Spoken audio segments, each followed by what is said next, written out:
ہمیں فضائل درود میں ملتے ہیں۔ اگر میں آج آپ سے ایک ریکویسٹ کروں یا ایک بات کہوں کہ جناب یہ بتائیے کہ آپ مسلمان ہونے کی حیثیت سے اپنی زندگی میں کیا کیا خواہشات رکھتے ہیں؟ ایک مسلمان اپنی دنیا کیسی دیکھنا چاہتا ہے، اپنی آخرت کیسی دیکھنا چاہتا ہے؟ کبھی اکیلے میں بیٹھ کر لسٹ بنائیں کہ دنیا میں کیا چاہتا ہوں، موت کے وقت کیا چاہتا ہوں، قیامت کو کیا چاہتا ہوں۔ اور اب میں آپ کو کچھ مختلف حدیثوں کا، یوں سمجھیے کہ مجموعہ کہہ لیں، عطر کہہ لیں، اس کا خلاصہ کہہ لیں، میں پیش کرنے جا رہا ہوں کہ درود پاک پڑھنے والے کو کیا کیا ملتا ہے۔ علماء بیٹھے ہیں، تقریباً ہر ہی میرے جملے کے پیچھے کوئی حدیث یا کوئی روایت ہوگی، تو آپ کو اندازہ ہو جائے گا کہ ایک ایسا کمال کا وظیفہ ہے۔ میں جو کہتا جاؤں دل خوش ہو تو سبحان اللہ کہتے جائیے گا۔ اگر آپ چاہتے ہیں کہ آپ کی روزی میں برکت ہو تو درود پاک پڑھیے۔ اگر آپ چاہتے ہیں کہ بیماریاں دور ہو جائیں تو درود پاک پڑھیے۔ آپ چاہتے ہیں آپ کی ٹینشن ریلیز ہو جائے، آپ درود پاک پڑھیے۔ آپ چاہتے ہیں ذلت و رسوائی سے بچیں تو درود پاک پڑھیے۔ آپ چاہتے ہیں آپ کی عزتوں میں اضافہ ہو جائے تو درود پاک پڑھیے۔ آپ چاہتے ہیں کہ مرتے وقت کلمہ نصیب ہو اور نبی پاک کا دیدار ہو جائے تو درود پاک پڑھیے۔ بلکہ آپ یہ چاہتے ہیں کہ قبر میں بھی نور مصطفیٰ سے میری قبر جگمگائے تو درود پاک پڑھیے۔ قیامت کے دن نبی پاک کے پرچم تلے اٹھنا چاہتے ہیں تو درود پاک پڑھیے۔ آقا کے ہاتھوں جام کوثر پینا چاہتے ہیں تو درود پاک پڑھیے۔ بلکہ سنیے، آقا کے ساتھ جنت میں داخل ہونا چاہتے ہیں تو درود پاک، مدینے جانا ہے تو درود پاک پڑھیے، خواب میں سرور کائنات علیہ الصلوۃ والسلام کی زیارت کرنی ہے تو درود پاک پڑھیے۔ مجھے بتائیے کچھ اور بچ گیا ہے زندگی میں؟ اور کچھ چاہیے؟ اور کیا چاہیے ہمیں؟ روزی میں برکت ہو، ذلت و رسوائی سے بچوں، بیماریاں اتر جائیں، ٹینشن ریلیز ہو، اللہ عزتوں میں اضافہ کرے، کلمے والی موت ملے، آقا کا دیدار ہو اور جنت میں بھی نبی پاک ساتھ لے جائیں، جب تک زندہ رہوں مدینے جاتا رہوں۔ اس کے علاوہ تو بچتے کوئی نہیں ہے نا مسلمان کے لیے۔ اب ماشاءاللہ علماء بیٹھے ہیں، آپ ان سے پوچھیں کہ یہ ساری فضیلتیں ہیں احادیث میں اور روایات میں درود پاک پڑھنے والے کے لیے موجود ہیں، پھر بھی ہم درود پاک نہیں پڑھتے، پھر بھی ہم اس کو اپنا وظیفہ نہیں بناتے۔ اگر درود پاک کو ہم اپنا، اس کو کہتے ہیں نا کہ چابی ہے، یہ اٹ از اے کی آف سکسیس، کامیابی کی چابی ہے، ہر پرابلم دور کرنے کی چابی ہے، تو پلیز درود پاک کو حرز جاں بنائیے۔ چلتے پھرتے اٹھتے بیٹھتے جتنا ہو سکے درود پاک پڑھتے رہا کریں۔ بلکہ وہ شاعر بہت خوبصورت بات لکھتے ہیں کہ ہر درد کی دوا ہے صلی علی محمد، ہر درد کی دوا ہے صلی علی محمد، تعویذ ہر بلا ہے صلی علی محمد۔ ہمارا تو کام یہ ہے کہ بس کسی پرابلم میں پڑھتے رہیں انشاءاللہ، بلکہ پرابلم آنی نہیں ہے اگر آپ درود پاک کثرت سے پڑھ رہے ہوں۔ میرے پیارے اسلامی بھائیوں، آج جس موضوع پہ میں نے بات کرنی ہے وہ بڑا سینسٹیو اور بڑا اہم ٹاپک ہے۔ ہم نارملی اپنی زندگی میں بہت ساری چیزوں کی حفاظت کرتے ہیں، چیز جتنی قیمتی ہوتی ہے اس کی حفاظت بھی ہم اس قدر زیادہ کرتے ہیں۔ نارمل سا موبائل جیب میں ہو تو فکر نہیں ہوتی، قیمتی موبائل ہو تو بندہ تھوڑی دیر بعد ہاتھ لگا رہا ہوتا ہے جیب میں، ہے نا۔ گاڑی قیمتی ہو تو بندہ لاک کر کے، بعض اوقات ڈرائیور کھڑا کر کے آتا ہے۔ پیسے تھوڑے سے ہوں تو جیب میں رکھتا ہے، زیادہ ہو تو لاکر میں یا بینک میں رکھتا ہے۔ جتنی چیز قیمتی ہوتی چلی جاتی ہے، ہمارا کانشیس لیول بھی، جو ہمارا حفاظت کا ذہن بھی بڑھتا چلا جاتا ہے۔ ہماری زندگی میں ہماری نیکیوں کی، ہمارے اعمال کی کتنی اہمیت ہے، کبھی ریئلائز کیا آپ نے؟ اول تو شیطان ہمیں نیکیاں کرنے نہیں دیتا، وہ چاہتا ہی نہیں ہم نیکیاں کریں، اور اگر کوئی نیکیاں کر لیتا ہے پھر اب اگلا وار شیطان کا یہ ہوتا ہے کہ کسی طرح اس کی نیکی برباد کرا دی جائے، اس کی نیکی ڈیلیٹ کروا دی جائے۔ ذرا اس کو ایک میں آپ کو یوں سمجھیے کہ صورتحال آپ کے سامنے رکھتا ہوں، جس سے آپ کو یہ بات اور سمجھنے میں آسانی ہو جائے گی، پھر میں اپنے ٹاپک کی طرف آؤں گا۔ کہ ایک شخص تھا اور اس کے یہاں بچی کی ولادت ہوئی۔ ماں باپ کے یہاں جب بچی پیدا ہوتی ہے تو ماشاءاللہ محبت بھی لوگ کرنے والے کرتے ہیں، پھر اس کی پلاننگ بھی کرتے ہیں کہ بچی جب بڑی ہوگی تو میں نے اس کی خیر خواہی کرنی ہے، اس کی شادی کرنی ہے۔ تو اس شخص نے سوچا کہ کیوں نہ میں اپنی بچی کی شادی کے لیے، اس کے اچھے مستقبل کے لیے کچھ پیسے جمع کروں۔ اس نے ایک گھر میں صندوق بنایا اور روزانہ کے، مثال کے طور پہ سمجھاتا ہوں کہ روزانہ کے 100 روپے یا 200 روپے وہ اس صندوق میں ڈالنے لگا۔ اس نے کہا 20 سال میں تو پتہ نہیں کتنے پیسے ہو جائیں گے، سارے کام آسان ہو جائیں گے۔ 100 روپے 200 روپے روز ڈالتا تھا۔ کبھی کبھی جی چاہتا تھا کوئی اچھی چیز خریدے، کوئی باہر کا کھانا کھائے، مگر کہتا نہیں بچی والے پیسے ڈالنے۔ اپنے دل کو مارتا رہا اور پیسے ڈالتا رہا۔ 20 ایئرز، 20 سال گزر گئے، صندوق بھر گیا۔ اس نے سوچا صندوق تو بھر گیا ہوگا، اب بچی بھی بڑی ہو گئی، کہا اب تو اس کی شادی کرنی ہے۔ اور اب اس والد نے اس باکس کو کھولا، سارے گھر والوں کو جمع کیا کہ آؤ میری 20 سال کی جو جمع پونجی ہے آج اس کو مل کے کاؤنٹ کرتے ہیں، ہزاروں لاکھ روپے ہوں گے۔ جیسی صندوق کھولا نا، اس کا دل ہل گیا کہ ہوا یہ تھا کہ صندوق لکڑی کا تھا، اس میں کہیں سے ایک سوراخ ہو چکا تھا، اور اس سوراخ سے دیمک اندر آئی اور اس کی 20 سال کی جو کمائی تھی وہ سارے نوٹ وہ دیمک کھا چکی تھی۔ مجھے صحیح بتائیں، اپنے آپ کو اس کی جگہ رہ کر سوچیں کہ جس نے 20 سال تک اپنے پیٹ کاٹ کر، اپنی خواہشوں کو مار کر اپنی بچی کے لیے پیسے جمع کیے، اور جب 20 سال بعد اس کو خرچ کرنے کا موقع آیا، اس کو تکلیف کتنی ہوئی ہوگی کہ یار سب ختم، اب میں کہاں سے لاؤں گا؟ یہ تکلیف یقیناً بہت زیادہ ہے۔ مگر میں آج جس ٹاپک پر بات کرنا چاہتا ہوں نا، دیکھیں 20 سال بعد بھی کسی سے پیسے تو ادھار لے سکتا ہے نا، دوبارہ کما سکتا ہے، کچھ نہ کچھ سولوشن کر سکتا ہے۔ مگر اس شخص کی مایوسی اور اس شخص کی تکلیف کا اندازہ کیجئے کہ جو شخص زندگی بھر نمازیں پڑھتا رہا، سردی میں اٹھ کے وضو کر کے نمازیں پڑھتا رہا، رمضان میں روزے رکھتا رہا، حج بھی کیے، زکاتیں بھی دی، بہت بار شیطان نے بہکانے کی کوشش کی، وہ لڑتا رہا شیطان سے کہ نہیں میں نے گناہ نہیں کرنے۔ اور جب اللہ کی بارگاہ میں قیامت کے دن پیش ہو تو اسے امید ہوگی کہ میرے پاس حج ہے، عمرے ہیں، نمازیں ہیں، سجدے ہیں، تلاوت ہے، روزے ہیں، اور جب بارگاہ الہی میں اس کے نامہ اعمال کھولے جائیں اور اس کو کہا جائے کہ جاؤ تمہارے پاس کچھ بھی نہیں ہے، نل اینڈ وائڈ، ڈیلیٹڈ، سوچیے اس دن اس کی شرمندگی حسرت کا عالم کیا ہوگا. اس دن تو کوئی چانس بھی نہیں ہوگا نا کہ دوبارہ نہیں کیا کر لے. ادھر تو دوبارہ کما سکتا ہے وہ شخص، مگر قیامت کے دن today is the time of action. Maula Ali فرماتے ہیں نا یہ وقت زندگی میں عمل کر سکتے ہو، قیامت کا دن عمل کا نہیں، جزا کا دن ہوگا، فیصلے کا دن ہوگا.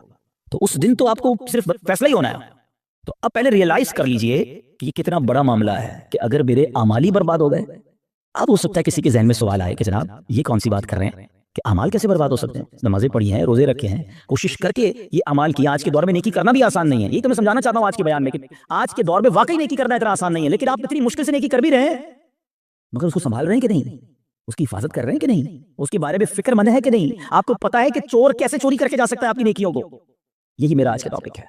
اور اب آپ سوچ دوبارہ ذہن میں سوال آ رہا ہوگا کہ بھائی بتائیں تو صحیح وہ کون سے اعمال ہیں جن سے نیکیاں برباد. میں قرآن و حدیث سے آج آپ کے سامنے کچھ اعمال ایسے رکھوں گا، کچھ کام ایسے رکھوں گا کہ جس کو کرنے والے کے بارے میں فرمایا کہ اس کے اعمال برباد کر دیے جاتے ہیں. سب سے جس کو کہیں کہ اہم ترین معاملہ پتہ ہے کیا ہے؟ کہ انسان کا ایمان چھن جائے. جس کا ایمان چلا گیا نا، اب اس کا کوئی عمل اس کے کام نہیں آئے گا. چاہے اس کی زندگی سجدوں سے بھری ہوئی ہو، چاہے اس نے بہت نمازیں پڑھی ہوں، ساری زندگی روزے رکھے ہوں، ایمان نہیں تو کچھ بھی نہیں. اور یہ بات قرآن کہتا ہے. اللہ کا کلام کیا فرماتا ہے سنیے. رب کریم قرآن میں ارشاد فرماتا ہے وَمَن يَرْتَدِدْ مِنْكُمْ عَنْ دِينِهِ فَيَمُتْ وَهُوَ كَافِرٌ فَأُولَئِكَ حَبِطَتْ أَعْمَالُهُمْ فِي الدُّنْيَا وَالْآخِرَةِ وَأُولَئِكَ أَصْحَابُ النَّارِ هُمْ فِيهَا خَالِدُونَ. اب اس کا ترجمہ سنو.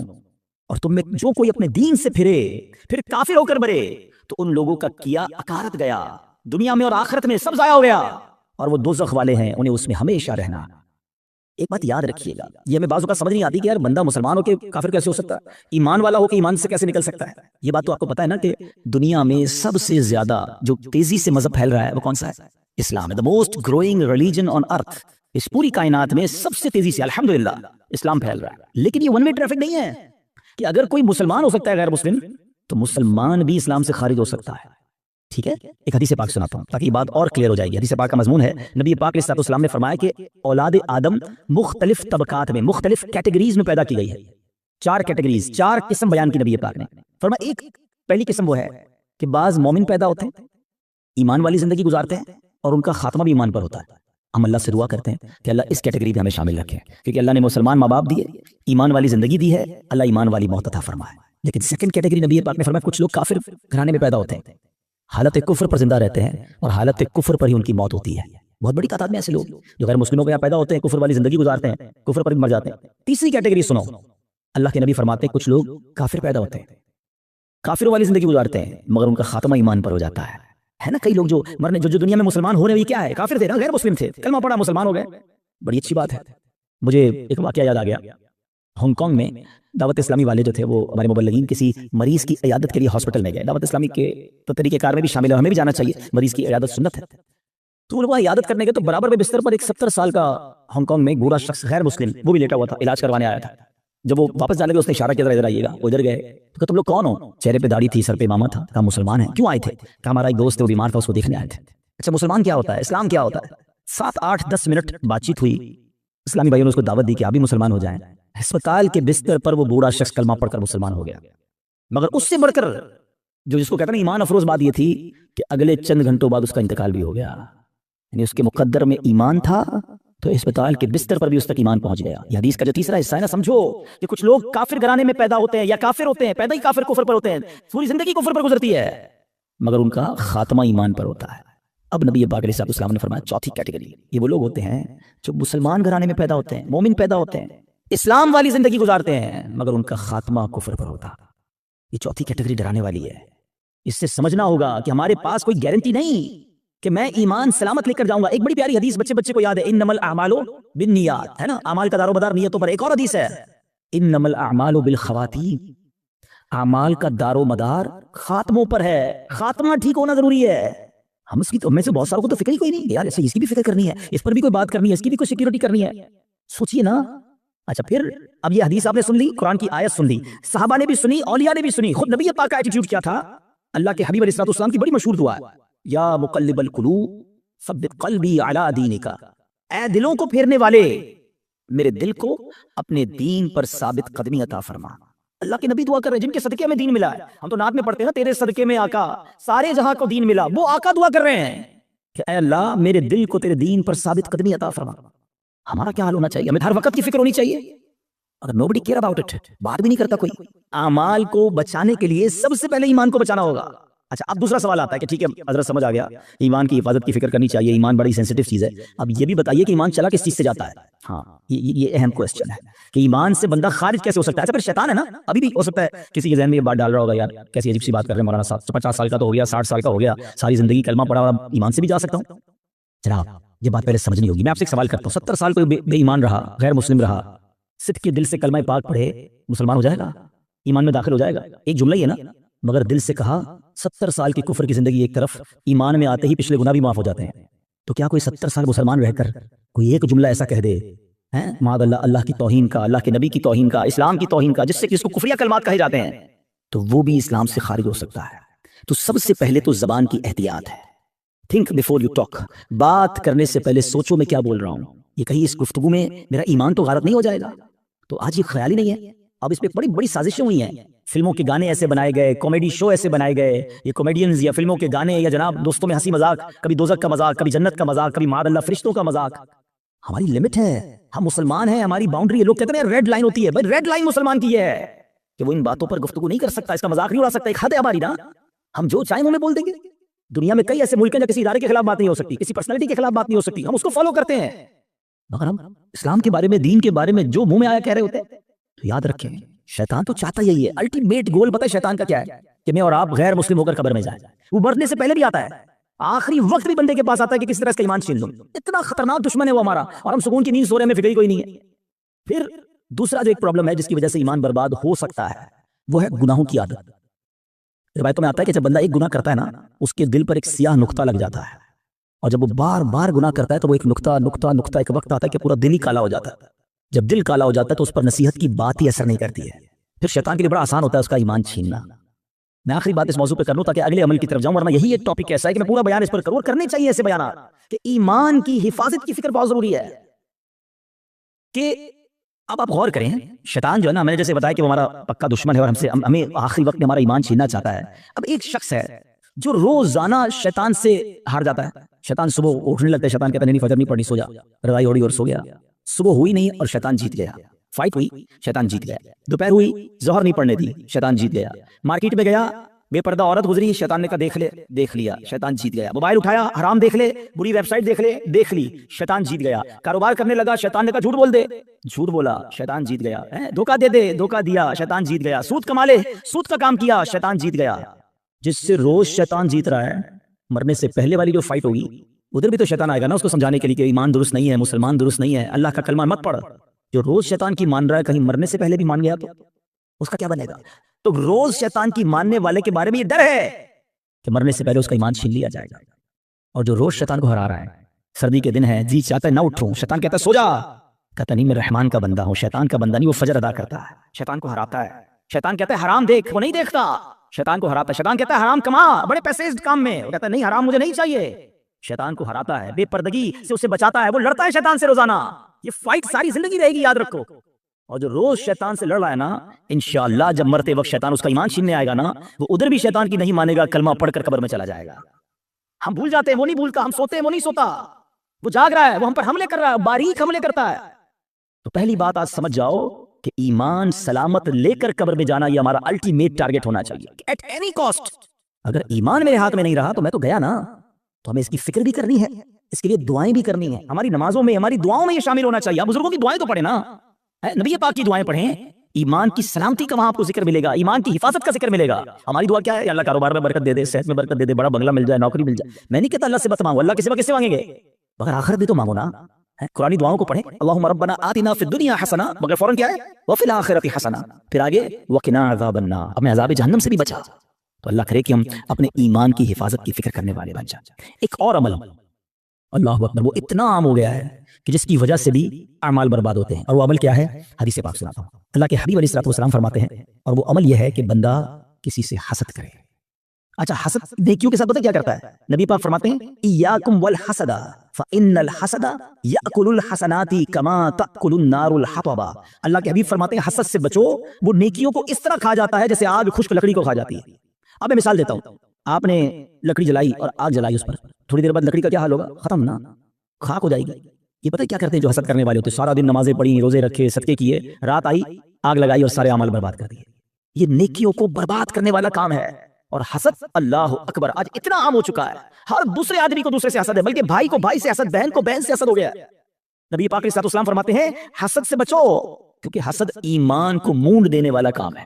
ایک اور حدیث پاک میں آتا ہے حسد ایمان کو ایسے برباد کرتا ہے، حدیث پاک کا مضمون ہے جیسے سرکہ ایوا شہد کو برباد کر دیتا ہے۔ اب سرکے کو شہد میں ڈالے، شہد کا کیا حال ہوگا؟ فرمایا یہ ایمان برباد کرنے والی بیماری ہے۔ اور آج کوئی کسی کو خوشحال دیکھنے کے لیے تیار ہی نہیں ہے۔ اچھا بعض اوقات پتہ کیا ہوتا ہے جب اس طرح کے بیان ہوتے ہیں، میں نے کہا نا یہ لڑائی جاری رہے گی، اس بیان کے دوران بھی شیطان ساتھ چل رہا ہوگا، کسی کے ذہن میں سوال کر رہا ہوگا، یار مولانا صاحب بات تو ٹھیک کر رہے ہیں مگر میں تو حسد نہیں کرتا۔ وہ آپ کو یہ سمجھے کلیریفائی کر رہا ہے کہ بات ٹھیک ہے مگر میں تو حسد نہیں کرتا۔ نہیں، ایسے نہیں شیطان کو حملہ کرنے دیں گے، آج مقابلہ کریں گے انشاءاللہ، ٹھیک ہے۔ اب میں آپ کو کچھ سمپٹمز بتاتا ہوں، کچھ نشانیاں بتاتا ہوں کہ جس کی وجہ سے آپ کو یہ ریئلائز ہوگا کہ میں حسد کرتا ہوں کہ نہیں کرتا۔ پہلے تو حسد کی تعریف کیا ہے یہ سمجھ لو۔ حسد کی تعریف یہ ہے the definition of jealousy، کہ اگر کسی شخص کو کوئی نعمت ملے تو میرا دل یہ چاہے کہ یہ نعمت چھن کر مجھے مل جائے یا کم از کم اس کی برباد ہو جائے۔ یہ حسد ہے، یہ جہنم میں لے جانے والا کام ہے، حرام۔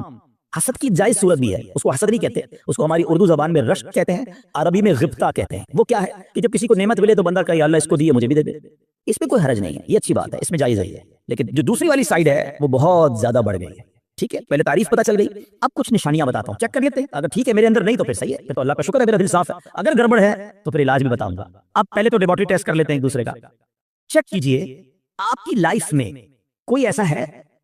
اچھا یہ ایک اور پہلے بات بتا دوں، حسد جو ہے نا ہوتا ہی اس سے جس کو ہم جانتے ہیں، جس سے تعلق ہوتا ہے، جس سے تعلق نہیں اس سے حسد نہیں ہوتا۔ ہمیں فیصلہ آباد میں رہ کر برازیل کے کسی شخص سے حسد نہیں ہو سکتا، ہم جانتے نہیں اس کو، پتہ نہیں کیا کر رہا ہے۔ حسد کس سے ہوگا؟ یا تو کسی دوست سے ہوگا، یا کسی رشتہ دار سے ہوگا، یا اپنی فیلڈ کے کسی بندے سے ہوگا۔ آپ کاروبار کرتے ہیں نا، کسی کاروباری اپنے کسی کاروباری سے ہو جائے گا، اپنے کسی رشتہ دار سے ہو جائے گا، اپنے کسی دوست سے، اپنے کسی قریب پڑوسی سے ہو سکتا ہے، جس کو آپ جس کے ساتھ آپ کا انٹریکشن ہے نا، آپ اس سے حسد کر سکتے ہیں۔ اب چیک یہ کرنا ہے کہ میں کسی سے حسد کرتا ہوں کہ نہیں، ٹھیک ہے۔ میں نے آپ کو باؤنڈری بتا دی ہے، اب میرا لیبارٹری ٹیسٹ کہہ لیں، مدری لیبارٹری ٹیسٹ کرتا ہوں۔ اب میں آپ کو 2-3 ایگزامپلز بتاتا ہوں، اپنے آپ سے خود ہی سوال کریں، مجھے جواب نہیں دینا، آپ نے اپنے آپ سے سوال کرنا ہے۔ پہلا سوال، دنیا میں کوئی ایک بندہ ایسا ہے، یا عورت بھی ہو سکتی ہے، رشتہ دار بھی ہو سکتی ہے، یار جب بھی اسے کوئی خوشی ملتی ہے نا، نعمت ملتی ہے، ترقی ملتی ہے، دولت ملتی ہے، شہرت ملتی ہے، تو مجھے پرابلم ہوتا ہے، مجھے مزہ نہیں آتا۔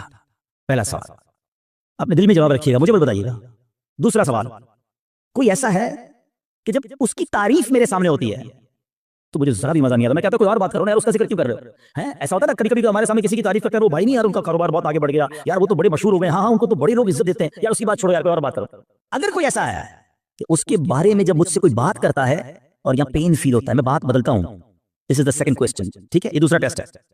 اب تیسرا ٹیسٹ ہے، کوئی ایسا ہے کہ جب اس کا نقصان ہو جائے، بدنام ہو جائے، اس کا پیسہ برباد ہو جائے، معاذ اللہ اس کی فیکٹری میں آگ لگ جائے، اس کا گھر تباہ ہو جائے، یا اس کے گھرانے میں کوئی جھگڑا ہو جائے، اس کی فیملی تتر بتر ہو جائے، تو اندر ہی اندر خوشی ہوتی ہے، ہاں یار اب مزہ آیا، ہاں میں تو چاہتا یہی تھا یہ برباد ہو جائے۔ These are the 3 symptoms. یہ 3 سوال ہیں آپ سے، جواب مجھے کوئی نہ دے، اپنے دل سے پوچھو۔ اگر کسی کے بارے میں ان تینوں میں سے کوئی ایک بھی کیفیت ہے نا، تو پھر حسد اور کس کو کہتے ہیں؟ جناب آپ بیمار ہو چکے ہیں، ڈاکٹر کہتا ہے نا آپ کے ٹیسٹ کے بعد شوگر ہو گئی ہے بھائی، بلڈ پریشر ہو گیا، اب ہوں احتیاط کرو، تو تسی ہوں احتیاط کرو، تواڈے دل وچ حسد آ گیا ہے۔ اگر ان تینوں میں سے کوئی ایک بات کا جواب ہاں میں آ رہا ہے، اور کوئی بندہ یا کوئی رشتہ دار عورت یا فیملی کا کوئی ممبر ذہن میں آ رہا ہے، آپ کو پتہ ہے اتنا مکار ہے شیطان، بہن کو بہن سے حسد کرا دیتا ہے۔ کیسے؟ ایک بہن خوشحال ہے اپنے سسرال میں، دوسری بیچاری غریب ہے، اب اس کے دل میں ڈال دے گا یہ ترقی کر رہی ہے، میں پیچھے رہ گئی، برباد۔ نیکیاں اچھا جس سے حسد کر رہے ہیں نا ہم اس کا بگاڑ کچھ نہیں سکتے۔ ایک اور بات سن لینا، آج حسد اتنی خطرناک بیماری ہے کہ حسد ہو گیا تو جل خود ہی رہا ہوں میں، اس کا کچھ نہیں بگڑ رہا، وہ ترقی کیے جا رہا ہے، نہ رات کو نیند آ رہی ہے، اسی کے بارے میں سوچی جا رہا ہوں، دل الگ جل رہا ہے۔ قیامت کی آگ تو الگ ہے، ابھی سے دل جل رہا ہے، یہ اتنی خطرناک بیماری ہے۔ حسد کے دنیاوی سمپٹمز بتاؤں آپ کو، ہمیں بہت سارے لوگ ملتے ہیں آ کر کان میں کہتے ہیں، کبھی پرچی دیتے ہیں، نیند نہیں آتی، سکون نہیں ہے، میں سوچتا بہت ہوں۔ جس کو بھی یہ پرابلم ہے نا چیک کر لے اس نے کسی نہ کسی کا حسد پالا ہوا ہے، کیونکہ وہ ترقی کیے جا رہے ہیں، تمہاری نیند اڑتی جا رہی ہے، تم سوچتے ہی اس کے بارے میں ہو، پرابلم ہوتی ہے یار، ایک اور فیکٹری، ایک اور بنگلہ لے لیا، ایک اور کوٹھی لے لی، ایک اور گاڑی لے لی، ارے بھائی لے لی تو تمہیں کیا پرابلم ہے؟ اتنی خطرناک یہ بیماری ہے کہ چین نہیں لینے دیتی بندے کو۔ یہ سوچیے گا، یعنی اس کے دنیاوی نقصان بھی ہے نا، میں اپنی فیملی سے ڈسٹرب ہو گیا، میں اپنی لائف سے ڈسٹرب ہو گیا کیونکہ میں نے کسی کا حسد دل میں پال لیا، یار اس کو تو میرے محلے میں کوئی نہیں جانتا تھا، آج یہ پوری دنیا میں پاپولر ہو گیا، اس کو اتنی عزت کیسے مل گئی، میں بھی تو ایک۔ اچھا یہ پتہ ہے صرف عام لوگوں میں نہیں، یہ علماء میں حسد ہو جاتا ہے، نعت خوانوں میں آپس میں حسد ہو جائے گا، جو جس فیلڈ کا ہوگا، ہم جس فیلڈ کے ہیں، میں اپنی فیلڈ والے سے حسد ہو سکتا ہے، اچھا اس کا بیان اتنا اچھا ہو گیا، اس کی آواز اتنی اچھی ہو گئی، شیطان مردود کہ کوئی خوبصورت ہوتا ہے اس سے حسد ہو جاتا ہے، بہت ساری چیزوں سے حسد ہوتا ہے، دولت سے، شہرت سے، خوبصورتی سے، طاقت سے، اقتدار سے، کوئی بھی نعمت ملے اچھا اب سمر ٹیسٹ ہو گیا, لیبورٹری ٹیسٹ کا رزلٹ اپنے پاس ہی رکھیے گا, ٹھیک ہے. اب خدا نہ خواستہ میرے کسی بھائی کو اگر حسد ہو گیا ہے تو اس کو کلیریفائی کرنے کا طریقہ بھی بتا دیتا ہوں, اس کا علاج بھی بتا دیتا ہوں. اس کا علاج یہ ہے کہ سب سے پہلے تو آپ یہ ریئلائز کریں کہ مجھے حسد کس سے ہوا ہے. اچھا حسد کس سے ہوا اور کیوں ہوا ہے؟ کسی کے مال سے ہو جاتا ہے, کسی کی خوبصورتی سے ہو جاتا ہے, کسی کی شہرت سے ہو جاتا ہے, واٹ ایور, کوئی ریزن ہوگا نا, وہ ریزن پہلے آپ ریئلائز کر لیں. پہلا طریقہ یہ ہے, پہلا علاج یہ ہے کہ آپ اللہ سے دعا کریں کہ اللہ میرے دل کو حسد سے پاک کر دے, میرے دل کو گندگی سے پاک کر دے, دل کی ساری بیماریوں سے پاک کر دے. ایک تو دعا ہے, اللہ کریم ہے, قبول فرما لے گا تو دل پاک ہو جائے گا. دوسرا دعا میں اس بندے کو بھی شامل کر لیں کہ اللہ اس کے مال میں اور برکت دے دے. اگر وہ اس کے حسن سے پرابلم ہے, اللہ اس کے حسن میں اور برکت دے دے. اس کی شہرت سے پرابلم ہے, اللہ اس کی شہرت میں اور برکت دے دے. ہاں ہے یہ تھوڑا مشکل, یہ اینٹی بائیوٹک ہے, علاج ہو رہا ہے نا. اب آپ جب کسی کے دعا کریں گے نا یا اللہ اس کے مال میں اور برکت دے دے, اور تھوڑے دنوں بعد آپ کو کوئی بندہ آ کے بتائے گا یار اس کی ایک اور فیکٹری لگ گئی, تو آپ کہیں گے میں بھی تو دعا کرتا تھا لگ نہیں تھی فیکٹری. تیسرا طریقہ ایک اور ہے حسد سے نکلنے کا, کہ جس سے حسد ہوا ہے نا اس کو تحفہ دے. حدیث پاک کا مضمون ہے تحفہ دو محبت بڑھے گی. ہاں لیکن یہ بتا کے مت دینا کہ بھائی تیرے سے حسد ہو گیا تھا تحفہ لے کر آئے مولانا صاحب نے کہا, اور گل خراب ہو جائے گی. تو بتانا نہیں اس کو, ہاں بتانا چلے اس کو. اچھا ایک بات اور سمجھ لو آپ, جس سے حسد ہوا ہے نا اس کو کوئی پرابلم نہیں ہے, پرابلم مجھے ہے, ٹھیک مجھے ہونا ہے. اس کو تو شاید نیکیاں مل رہی ہوں گی اگر کوئی اس کے بارے میں غیبت کر رہا ہے, بدگمانیاں کر رہا ہے. ہمیں اپنا علاج کرنا ہے, میرے اعمال بڑے تھوڑے ہیں. اور شاعر کہتے ہیں نفس بدکار نے دل پر یہ قیامت توڑی, عمل نیک کیا بھی تو چھپانے نہ دیا. ایک تو نیکی ہوئی نہیں, ہوئی تو بچائی نہیں. تو دو باتیں ہو گئی آج کے بیان میں, ایمان کی حفاظت اور اپنے آپ کو حسد سے بچانا ہے. ایک اور عمل بڑا خطرناک ہے اور اس کو شرک اصغر کہا گیا, اور وہ بڑا باریک ہے, شیطان کا ایسا خطرناک وار ہے کہ پتہ بھی نہیں چلنے دیتا, اور وہ ہے ریاکاری. اچھا ریاکاری کیا ہے؟ دکھلاوا. بندے کو بڑا جی چاہتا ہے یار میں نیکی کروں گا, پتا تو چلے میں نے کیا کیا ہے, یار کمال ہے, اتنا اتنا اتنا چندہ دیا اور کوئی اعلان ہی نہیں, اتنے اتنے سجدے کیے, پتہ ہی نہیں کسی کو کہ کمرے کے اندر جا کے کتنے نفل پڑھتا ہوں, تہجد پڑھتا ہوں. تو اب نیکی کر, پہلے تو مشہور تھا نیکی کر دریا میں ڈال, اب تو نیکی کر فیس بک پہ ڈال, ہر چیز سوشل میڈیا پہ ڈالنی ہے. تو یہ جو دل کی چاہت ہے نا اندر سے, یہ سمجھو یہ بڑا باریک وار ہے. اور احادیث میں ریاکاری کے بارے میں اس قدر شدید روایتیں ہیں کہ اللہ کے حبیب علیہ الصلوۃ والسلام فرماتے ہیں کہ جب لوگ اپنے اعمال لے کر آئیں گے نا اللہ کی بارگاہ میں, اگین وہی والی بات, باکس والی بات یاد ہے نا, کہ باکس کھولا تو کچھ نہیں. ریاکار جب اللہ کی بارگاہ میں اعمال لے کر آئیں گے تو ریاکاروں سے کہا جائے گا ان کے پاس جاؤ جن کے لیے تم ریاکاری کرتے تھے, انہی سے جا کے اپنا اجر لے لو. اللہ فرمائے گا میرے پاس کچھ بھی نہیں ہے, لوگوں کو دکھانا تھا نا, جاؤ ان سے جا کے لے لو اجر. ہمارا کیا ہوگا اگر ہمارے روزے, ہمارے حج, ہمارے عمرے, ہمارے صدقے اگر یہ کہہ دیا گیا؟ اور یہ اتنا باریک وار ہے شیطان کا کہ پتہ بھی نہیں چلتا, کہیں نہ کہیں بہانے سے ہم سے وہ ریاکاری کراتا ہے. وہ مشہور حدیث آپ نے کئی بار سنی ہوگی کہ قیامت کے دن اللہ کی بارگاہ میں سب سے پہلے ایک شہید کا فیصلہ ہوگا. اس سے کہا جائے گا تو نے کیا کیا؟ اللہ فرمائے گا میں نے تجھے اتنی نعمتیں دی, وہ مانے گا یا اللہ ہاں مجھے نعمتیں ملی, حدیث کا خلاصہ ہے. اللہ فرمائے گا تو نے کیا کیا؟ کہ یا اللہ میں نے تیری راہ میں جہاد کیا, لڑتے لڑتے شہید ہو گیا, جان دے دی تیری بارگاہ میں. یعنی آپ سوچو یار جان دینے سے بڑھ کر تو کچھ نہیں ہے نا, مگر اللہ کی طرف سے کیا ارشاد ہوگا, تو جھوٹا ہے, تو نے اس لیے یہ عمل کیا کہ تجھے بہادر کہا جائے, مجاہد کہا جائے, تجھے کہہ لیا گیا اے فرشتوں اس کو جہنم میں ڈال دو. شہید جہنم میں کیوں؟ نیت اللہ کی رضا کی نہیں تھی نا, شہرت کی تھی, لوگوں کو پتا چلے. اب اللہ کی بارگاہ میں ایک سخی لایا جائے گا. اے اللہ کی راہ میں خرچ کرنے والوں غور سے سنو, وہ سخی اللہ کی بارگاہ میں لایا جائے گا. اللہ فرمائے گا میں نے تجھے بہت مال دیا. کہے گا ہاں یا اللہ تو نے مال دیا, مگر میں نے تیری راہ میں دل کھول کر خرچ کیا. میں خلاصہ کہہ رہا ہوں, میں نے تیری راہ میں دل کھول کر خرچ کیا. ارشاد ہوگا کہ تو جھوٹا ہے, تو نے اس لیے کیا کہ تجھے سخی کہہ لیا جائے. اے فرشتوں اس کو بھی اٹھا کر جہنم میں ڈال دو. دنیا میں سخی مشہور ہو گئے تھے نا, بس اب جہنم میں جاؤ. تیسرا قرآن کا قاری لایا جائے گا, علم سکھانے والا لایا جائے گا. اللہ کہے گا تجھے اتنی نعمتیں دی, وہ کہے گا ہاں مولا نعمتیں ملی, میں تو لوگوں کو علم پڑھاتا تھا, تیرا دین پڑھاتا تھا, قرآن پڑھاتا تھا. فرمایا تو جھوٹا ہے, تو نے اس لیے کیا کہ تجھے عالم کہا جائے, قاری کہا جائے. فرشتوں اس کو بھی اٹھا کر جہنم میں ڈال دو. کبھی بھی سیٹسفائی نہ ہوا کریں, پلیز ٹرائی ٹو انڈرسٹینڈ. شیطان مردود پہلی کوشش یہ کرتا ہے ہماری نیکیاں نہ ہوں, اور دوسری کوشش یہ کرتا ہے کہ اچھا نیکیاں کر لی نا, اب اس کو نل اینڈ وائڈ کیسے کروں, ڈیلیٹ کیسے کرواؤں, ضائع کیسے کرواؤں. ادھر ہم مار کھا جاتے ہیں, ادھر ہم سوچتے ہی نہیں ہیں. بڑا جی چاہتا ہے لوگوں کو پتا چلے اتنے حج کیے ہیں, اتنے عمرے کیے ہیں. ایکچولی ہماری تو روز لوگوں سے ملاقاتیں ہوتی ہیں نا, معذرت کے ساتھ کسی سے ملنے جاتے ہیں نا, سب جگہ نہیں لیکن کچھ جگہ ایسا ہوتا ہے کہ 15 منٹ کے اندر بندہ اپنی 15 سال کی نیکیاں گنواتا ہے کہ میں نے اتنے حج کیے ہیں, الحمدللہ ہر سال عمرے پہ جاتے ہیں, سرکار نے بڑا کرم کیا ہے, تہجد کی نماز کی بڑی پابندی ہے, تو رجب شعبان کے روزے بھی رکھتا ہوں, تو فلاں علاقے میں بھی ہم غریبوں کی مدد کرتے ہیں, تو فلاں بھی.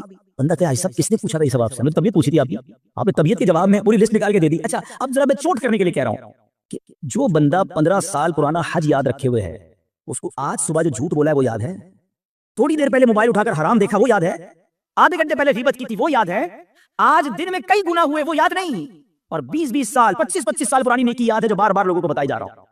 پوچھے یہ کیوں؟ دیکھیں مجھے بتانے سے مجھے تو کوئی نقصان نہیں ہوا, آپ کا کہیں لاس تو نہیں ہو گیا. انما الاعمال بالنیات, اللہ کی بارگاہ میں ہماری نیتیں کیا ہیں. ہم سوچیں تہجد تو اکیلے بھی پڑھتا ہے نا بندہ, لیکن کبھی ہم نے پڑھ لی تہجد, اب پیٹ میں درد ہو رہا ہے, سامنے والے کو کیسے بتاؤں کہ تہجد پڑھی ہے؟ بس یار آج بہت تھکا ہوا ہوں.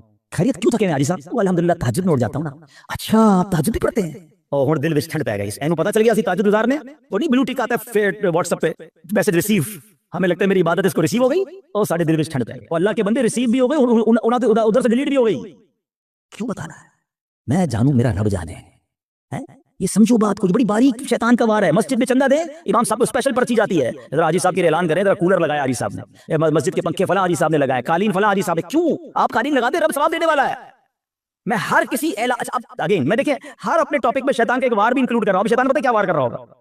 ہائے ہائے اتنا مردود ہے نا. یہ اس بیان میں بھی ہمیں کوئی اور بندہ یاد دلا رہا ہوگا یہ عبدالحبیب بھائی صحیح کہہ رہے ہیں یہ فلاں آدمی ہے نا مسجد میں اعلان کرواتا ہے وہ فلاں آدمی ہے نا نیکیاں بڑی بتاتا ہے وہ ہمیں کوئی اور یاد دلا رہا ہوگا. ہمیں اپنے بارے میں فیصلہ نہیں کرنے دے گا.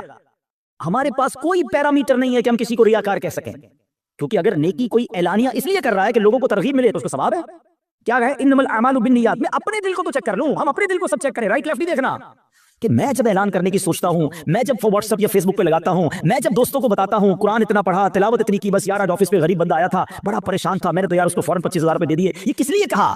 اگر اچھی نیت ہے تو ٹھیک ہے ورنہ ہم جانتے ہیں کہ سامنے والا کا اچھا ماشاءاللہ یار اللہ آپ کو سلامت رکھے. پلیز شیطان کے وار کو سمجھو. میں نے آپ کے سامنے حدیث رکھی ہے کہ شہید جہنم میں جائے گا. وہ شہید جو جہاد کر رہا ہے مگر دکھاوے کے لیے کر رہا ہے وہ سخی جہنم میں جائے گا. جو کروڑوں لاکھوں روپے خرچ کر رہا ہے مگر دکھاوے کے ساتھ کر رہا ہے اللہ کے لیے. ایک چپتا ہوا سوال کر کے اگلے ٹاپک کی طرف جاتا ہوں. اپنے آپ سے میں بھی سوال کرتا ہوں. میں خود اپنے آپ سے بھی سوال کرتا ہوں. میرے اور آپ کے پاس ایسی کتنی نیکیاں ہیں جو فقط میں جانوں اور میرا رب جانے. کبھی اکیلے میں سوال کرنا پڑے آپ سے کہ کسی کو نہیں پتا دنیا میں کسی کو نہیں پتا بس میں جانوں میرا رب جانے. ثواب تو اس سے لینا ہے نا. جنت میں تو اسی نے مجھے داخل کرنا ہے اپنے کرم سے. میں کیوں دنیا والوں کو بتاؤں؟ اچھا پھر اخلاص ریاکاری کے اگینسٹ کیا ہے اخلاص. اخلاص کی تعریف پتہ کیا ہے؟ آئے ہائے علماء بھی کمال کرتے ہیں ایک جملے میں گلی مکا دیتے ہیں. کہتے اخلاص کی تعریف یہ ہے جس طرح تم اپنے گناہوں کو چھپاتے ہو نا اس طرح اپنی نیکیوں کو چھپاؤ. ہم میں سے کوئی چاہتا ہے میری خطائیں پتہ چلیں کہ میں نے کل کیا گناہ کیا پرسوں کیا کیا؟ نہیں نہیں نہیں. کسی کو میری خطا نہیں پتہ چلنی چاہیے. ہم چھپاتے ہیں مگر نیکیاں سب کو پتہ چلنی چاہیے. سمجھو اس وار کو شیطان کے. تیسرا عمل میں نے بتا دیا آپ کو ریاکاری. چوتھا عمل جو اس سے ملتا جلتا ہی ہے وہ بھی اعمال برباد کرنے والا عمل ہے اور وہ ہے خود پسندی. انسان جو ہے نا اپنے اندر اپنے آپ کو بہت کچھ سمجھنے لگتا ہے. حدیث پاک میں آتا ہے خود پسندی 70 سال کے عمل کو برباد کر دیتی ہے. آئے ہائے میں 70 سال نمازیں پڑھوں 70 سال روزے رکھوں صدقے خیرات کروں اور ایک خود پسندی میرے سارے اعمال برباد کر دے. ایک بزرگ کے بارے میں آتا ہے اپنے بچے کے ساتھ کہیں سفر پر جا رہے تھے. تو جب سفر پر جا رہے تھے تو سرائے خانہ آیا رات کو سو گئے قافلے والوں کے ساتھ. باپ بیٹے اٹھے اور تہجد کی نماز پڑھی. جب تہجد پڑھی نا تو بیٹے نے ابو کو کہا ابو یہ کیسے لوگ ہیں سارے سوئے ہوئے ہیں کوئی بھی نہیں اٹھا تہجد کے لیے. تو والد نے بیٹے کو بڑا کمال کا جواب دیا کہ بیٹا تو بھی سویا رہتا تو اچھا ہی تھا. سمجھائی بات؟ یہ جملہ بڑا کمال کا ہے. آپ تہجد پڑھ کر دوسروں کو حقیر سمجھنے لگے نا اور اپنے آپ کو میں نے تہجد پڑھی دیکھو یار یہ سب سو رہے ہیں. یہی تو خود پسندی ہے کہ اپنے آپ کو کچھ سمجھ رہے ہیں اس کا اپنا ہی کمال سمجھ رہے ہیں اللہ کی عطا نہیں سمجھ رہے اسے. خود پسندی نہیں آنی چاہیے. 70 سال کے عمل برباد کرنے والا میں نے عمل آپ کے سامنے رکھا ہے. اب میں آخری بات ایسے بہت سارے اعمال ہیں لیکن ظاہر ایک بیان میں سارے تو نہیں ڈسکس کر سکوں گا نا. میں کوشش کروں گا یا کوشش کر رہا ہوں کہ وہ اعمال زیادہ ڈسکس کروں جو بہت زیادہ پینیٹریٹ کر گئے وہ ہمارے درمیان آ چکے ہیں اور ہماری نیکیاں برباد ہو رہی ہیں اس سے. Try to understand try to secure your good deeds. اچھے اعمال کو بچانے کی فکر کرو نا ہے تھوڑے اور وہ بھی برباد ہو گئے تو بنے گا کیا میرا؟ اور اب وہ کیا ہے؟ وہ قرآن کہتا ہے. وہ کیا ہے؟ قرآن کہتا ہے یا ایھا الذین آمنوا لا تبطلوا صدقاتکم بالمن والاذی. اے ایمان والو اپنے صدقے باطل نہ کرو احسان جتا کر اور تکلیف دے کر. یہ بھی بہت بڑا مسئلہ ہے. اول تو کسی کے ساتھ بھلائی کرنی نہیں ہے اور بھلائی کر لی اب ساری زندگی اسے احسان جتانا ہے. یاد ہے نا میں نے نوکری دلائی تھی بھول تو نہیں گیا. چپل پہن کر آیا تھا میرے پاس اب گاڑی والا ہو گیا بھول تو نہیں گیا میرا احسان. تیری بہن کی شادی تھی میں نے اس کا جہیز دلوایا تھا. بڑا آدمی ہو گیا لیکن یاد ہے نا میں نے تیرے کو لون دلوایا تھا. توبہ توبہ توبہ. سوچو کبھی زندگی میں احسان جتانے والے مت بننا. میری اور آپ کی اوقات کیا ہے؟ اگر میں نے کسی کے ساتھ بھلا کیا میں نے اللہ کی راہ میں خرچ کیا تو یہ رب نے دیا نا. میں خدا کی قسم کئی بار یہ بیانات میں جملہ کہا ہے کہ یار جب بھی اللہ کی راہ میں دو نا کسی غریب کی مدد کرو کسی صدقے کی جگہ پر دو مسجد میں دو واٹ ایور اللہ کی راہ میں خرچ کر کے اللہ کی بارگاہ میں ایک سجدہ بھی کیا کرو. اللہ تیری مہربانی تو نے دینے والا بنایا مجھے مانگنے والا نہیں بنایا. آج میرا کوئی ملازم میرا کوئی غریب رشتہ دار میرے دروازے پر آ کر کہے کہ بھائی جان میری بچی کی شادی ہے اور مجھے فرنیچر چاہیے ہم احسان جتائیں گے؟ سوچو میں بھی کسی کے دروازے پر کھڑا ہو سکتا تھا. مجھے آج اللہ نے دیا ہے نا. اگر نہ دیا ہوتا تو میں بھی اپنی بچی کی شادی کے لیے کسی کے دروازے پر کھڑا ہوتا. میں بھی کسی دوست کے پاس جاتا کہ ماں ہاسپٹل میں اور علاج کے پیسے نہیں ہیں. یہ صرف میرے رب کی مہربانی ہے کہ لوگ میرے پاس آ رہے اور میں انہیں دے کر جتاؤں گا. نہ کرو ایسا. اللہ کے لیے مدد کیا کرو. اللہ کا شکر بھی ادا کیا کرو. یہ سارا صدقہ ضائع ہو جائے گا. آپ مسجد میں دے کر مدرسے میں دے کر دینی کاموں میں دے کر رسید بھی لے لیں مگر رسید تو رہ جائے گی. ثواب چلا گیا اگر آپ کی نیت دکھاوے کی ہے. آپ کی نیت اللہ کی رضا کی نہیں ہے. یہ صدقے باطل ہو جائیں گے. قرآن کہتا ہے نا. میں جب بھی یہ بات بیان کرتا ہوں مجھے ایک واقعہ یاد آ جاتا ہے کہ ایک بار میں ایک بزنس مین ہے ان کے گھر گیا, کافی بڑا ان کا بنگلو ہے. ہم بیٹھے تھے تو ان کا ملازم چائے لے کر آیا.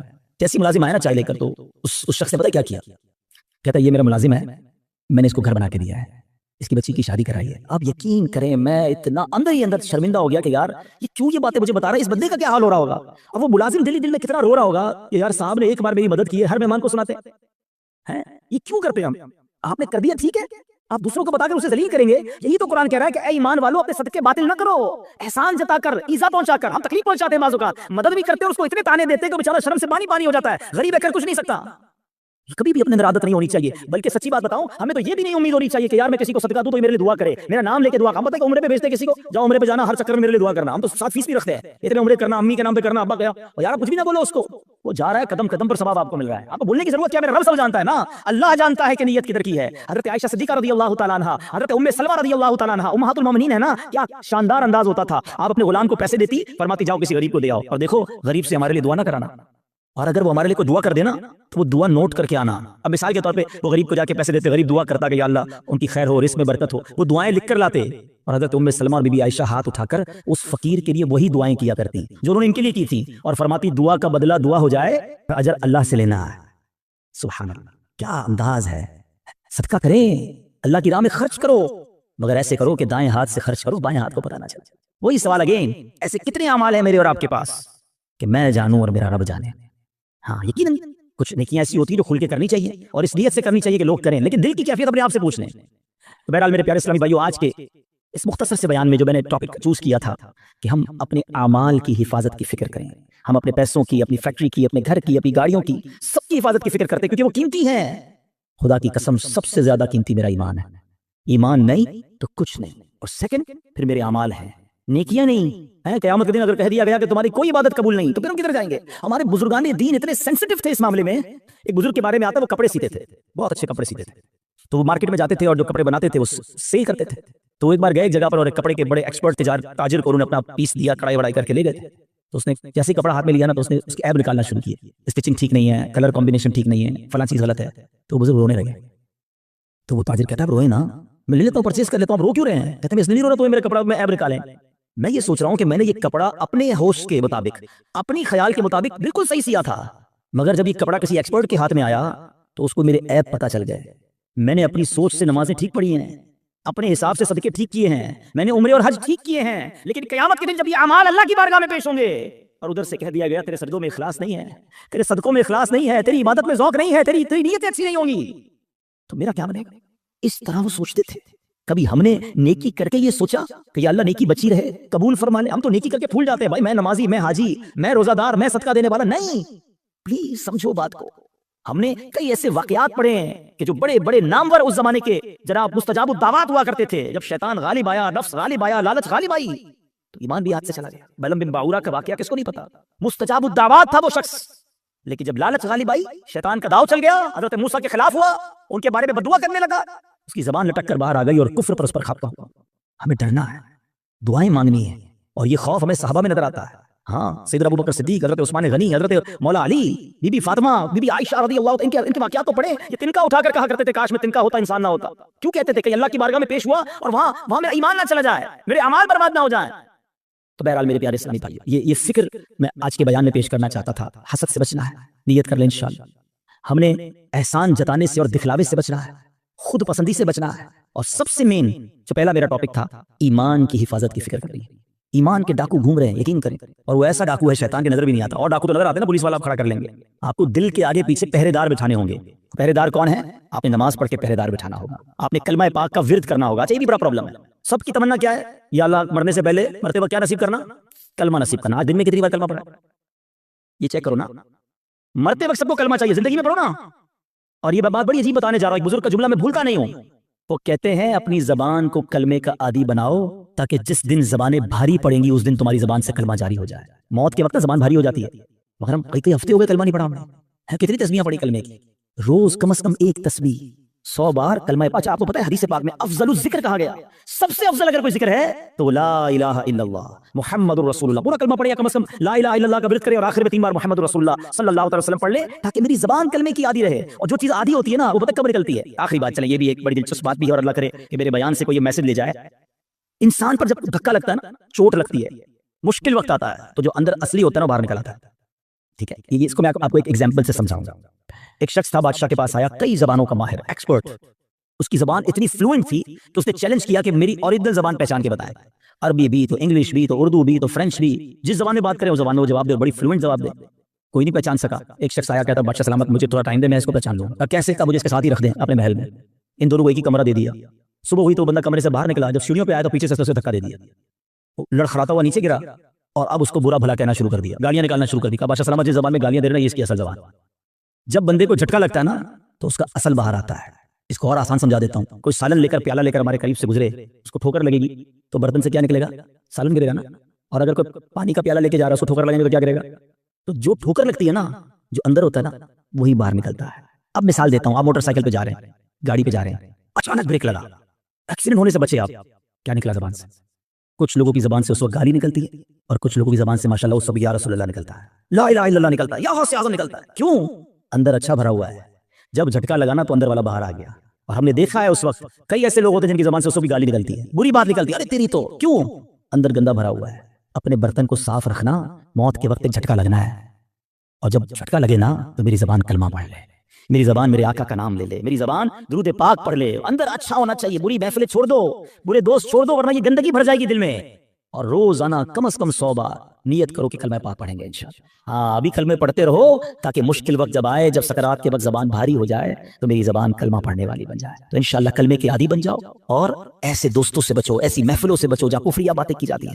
میرے رضا نے تو 100 سال پہلے کہہ دیا تھا کہ سونا جنگل, رات اندھیری, چھائی بدلی کالی ہے, سونے والو جاگتے رہیو, چوروں کی رکھوالی ہے. اور چور بھی کیسا ہے شیطان؟ آنکھ سے کاجل صاف چرا لے, یا وہ چور بلا کے ہیں, تیری گٹھڑی تاکی ہے اور تو نے نیند نکالی ہے. تیرا ایمان چھیننے آیا ہے اور تو سو رہا ہے, تجھے فکر ہی نہیں.